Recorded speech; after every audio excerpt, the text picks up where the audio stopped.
This season, all these cars that we built, man, we tried to bring it back. We understand where we have went, and this is the type of people that we are. You give us something, and we evolve into what we putting have. things like this right here on the street, you know, and we understand that it has gotten out of hand. We had a lot of fun with those cars, but it is time to bring it back to our pure passion that we have for automobiles. Everything that we do in life is car related, and we are car enthusiasts.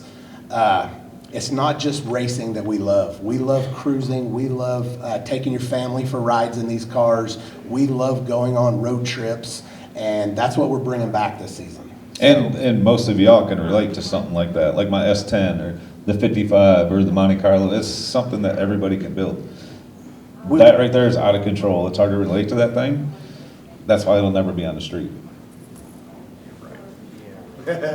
We believe this will be one of the best seasons ever of Street Outlaws, and we think that you can tell by our actions this year that we're excited. We were happy to do it. Every minute that we filmed this season was fun for us.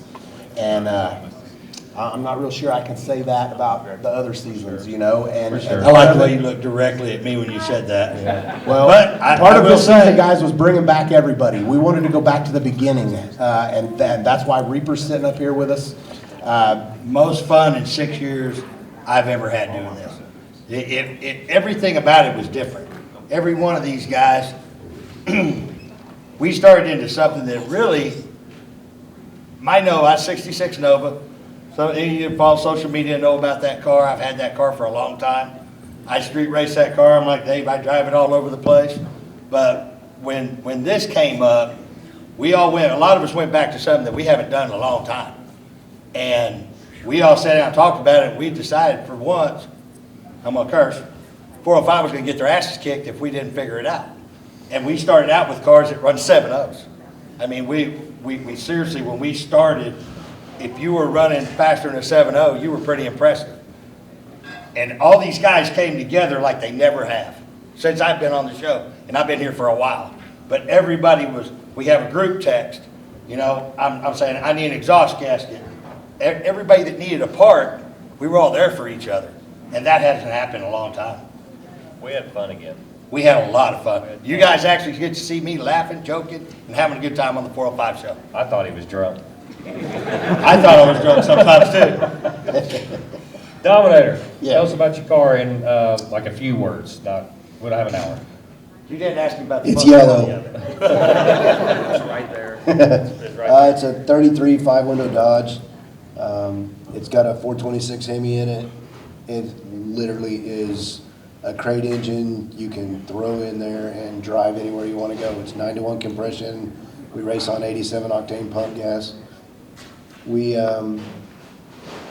started out not going to change a lot of things. In one weekend, I think I was at 3 different people's shops getting parts for the back end of the car. Yeah. We ended up cutting the whole entire back half out of it and redoing it. It was set up like a street rod. It was not set up to do what we do with cars. So that had to go by the wayside. You built the perfect #1 get down the road first car though. You did. And you can tell that in the driver's meeting, because we're all, the first one down the road all the time is Dom. And if there's a car that looked like it was fast, that we thought was gonna outrun some of us, hey, Dom. We used Dominator and our positioning to our advantage a few times. So. It's been it's already been said, but it's been a really good time. It's, you know, we've done this so long that the drive to win kind of overshadows the having a really good time with your car. And It didn't take being very brothers. long to go from fun to just serious at all. So, hey, Kamikaze, tell everybody about the car that looks like mine. it does look. So the car I raced for this deal we came back out with was a 84, one of my best friend's cars, and been bugging the guy about buying this thing for about 5 years, and he finally decided to sell it to me as an 84 Monte Carlo SS. Pretty much just a overall pretty much original car, bolt-on suspension stuff, and it had a 508-inch big block Chevrolet in it, carbureted, nothing fancy with a single plate. It was a pump gas motor that I eventually turned up, and there towards the end it started running pretty good. I had to figure the suspension out and do a few things, but really fun car, no cage, no nothing, just belts and nitrous bottle and pump gas and go whoop on some people, and it was a pretty good time. Had a damn good time driving that car. Yeah. It's already sold now, though. It's gone. She's gone. We got a new one next year. Oh, we don't have two of them now? We got David.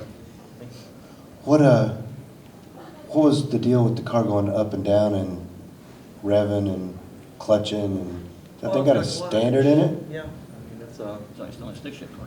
yeah, what I brought was a 1971 Chevelle SS 4-speed car.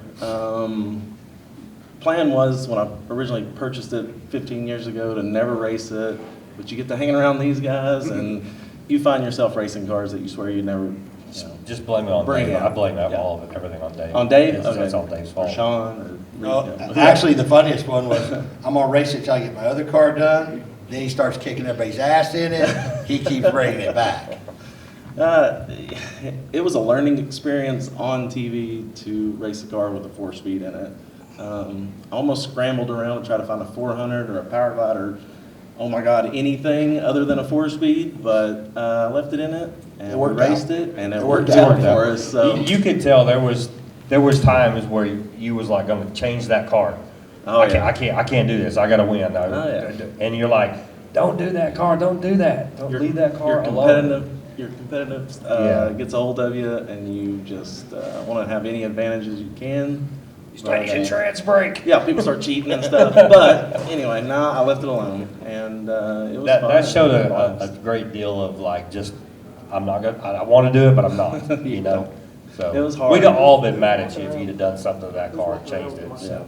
But it is a big block Pro Charge 4-speed car, and it's a handful, but it's fun to drive, and I don't know, it was a good experience and big learning curve for us, but racing with these guys is great, and they've taught me a lot over the last couple of seasons. And Hey Damon, Monza wants to know what's on your socks. it's Rolling Stones. Oh. Rolling Stones, baby. All right, guys, anybody got any questions? No, but I like them. Hey, did you talk about your car? Yeah. Did you? Okay, all right. I guess we all talked about our cars then, so. Funniest thing was when I did bring that car, I said, Dave, are you sure you're gonna be okay with me bringing this car? Because you've griped every other time. He goes, yeah, but you're on the team now. Well, I was on the team then. He said, well, it's different now. So nobody griped about You're it. racing against us, 15. Huh? You're racing against us. And that was the thing that you guys will notice. 15. We have not still to this day raced each other. And I think that, not racing each other, we shared information, and when you guys see the season finale of the show, you see how, you guys are all gonna be laughing how slow the cars are. Then you watch the progression of it, it's because we were all helping each other. There was nobody trying to backstab, nobody trying to go sideways. I mean, everybody was there for everybody. It was a real team, and it still is a real team. We just did the small tire deal, and when I braked the car, it was like the 405 came out of nowhere and just swarms the car trying to help. You guys are gonna love this season, I think. I did. We definitely had a great time. And since my car's the only one they showed lose up there, just for the record, it did not lose every race. No, it didn't.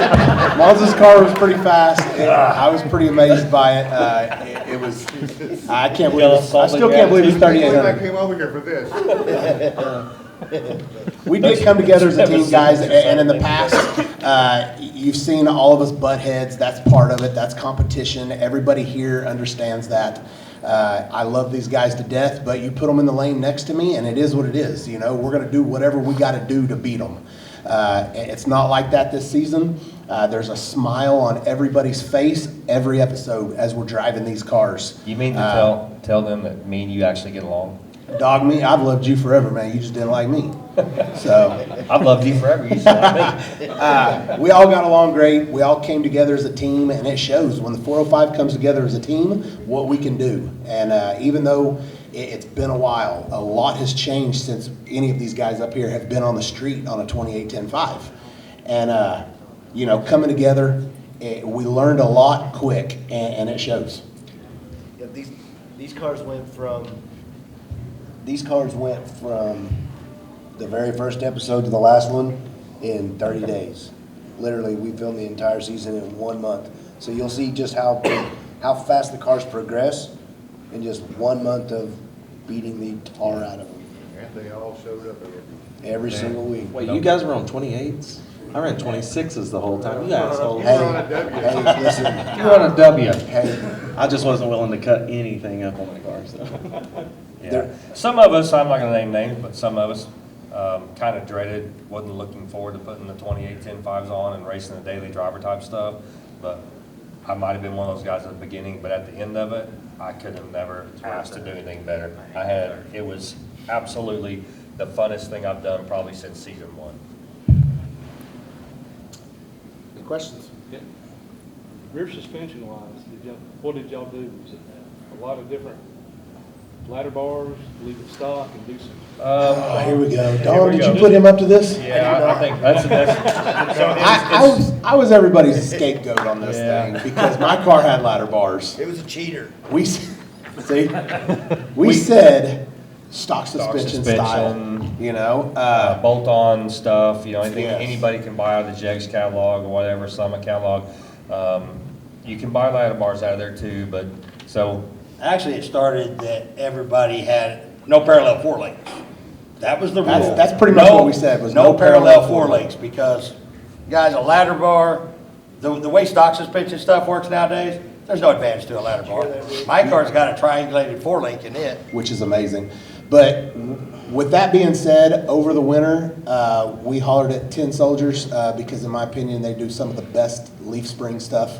My 55 is now back to a leaf spring car.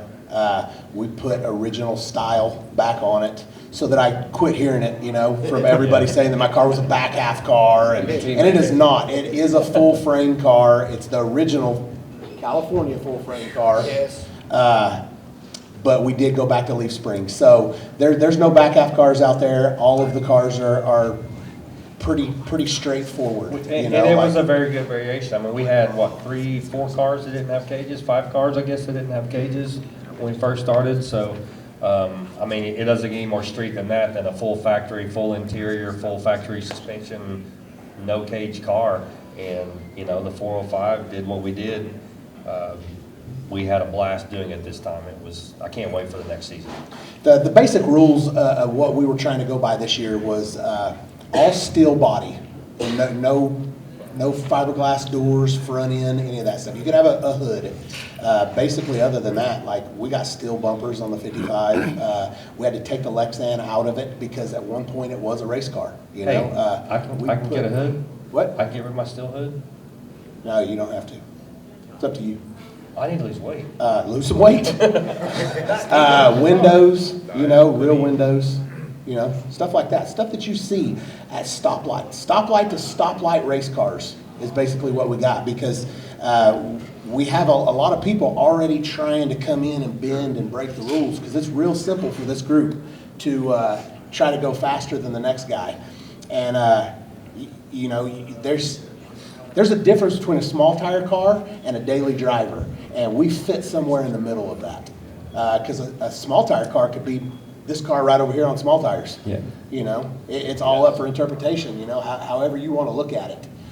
So we set the ground rules, and pretty much most of the people that came in to race us this season, fit by the rules. For the most part. Couple of people didn't, and then we'd get something from them. Farm Truck and Asian, they were a big asset to the team this year, and it was one of the best things we ever did was bring them back. They brought in the all-wheel drive Jeeps that it showed, and those guys are tough to beat. Yeah. Hopefully the season plays. We did a lot of thinking and coming together decisions as a team on For sure. who to match up, when. We listened to what those groups want. Hopefully it shows the camaraderie we had and the discussions that we had about who and why and when. We had good strategies, So and anytime we could get Farm Truck and Asian down the road first, we did it. And if we couldn't get them down the road first, we got Dom down the road first. We definitely and knew Kamikaze a few times. We definitely knew our team's strengths and a few weaknesses that we had, and we exploited everything we could exploit within what the other teams wanted, and it was, There was more than one time we shouldn't have won, but we won it in the driver's meeting by picking the right cars for each one of our cars to race. And then one time we had somebody else pick all the cars for us. And we won. And we still won. yeah. Any other questions? So Reaper said in the beginning, you guys were about 7-0 cars. After y'all worked on them for a while and helped each other out, where do you think you ended up? 8 mile times that way? Faster. Yes. I'll say it. I Faster. don't think anybody all season long went faster than a 580. You know, and that's, you know, we swapped roads up so that the road wouldn't turn into a racetrack. You know, so we didn't race more than two nights. We raced 3 at the one. 2 nights, 2 to 3 nights on a road, and then we found another spot. You know, because we didn't want to turn it into a racetrack. But when we got to those races, to those roads, it was a virgin road. You know, so yeah, it's like anything else, man. By the end of the race, you could go faster than what you start out racing. But Kind of know what we're doing. it was still slow. Like, Well, for some people, 580 is not slow. well, 580s is not slow, and I was not, for the record, going 580s. I never went that fast. A couple of guys did, you know, Chuck and his cheater Mustang did. You know what I mean? But that's Chuck. Chuck is the guy who's gonna take every advantage he can. You know, and he's kind of a Mustang anyways. But, you know, he's done a lot of his car just like you have on yours to conform back to the rules that we originally set out. So he's not gonna have the same, so to speak, cheater car. I can't wait till next It's not a season. cheater car, for the record. It fit all the rules. It's just a Mustang. Yeah. That's what I call a cheater car. It fits some gray areas too, so. I didn't say we agreed with everything all season, No, guys. we fought. You We see fought that? a lot, too, We fought a so. lot. Give it up for Murder Nova, our fearless leader. He's got to go do a fighting at a booth.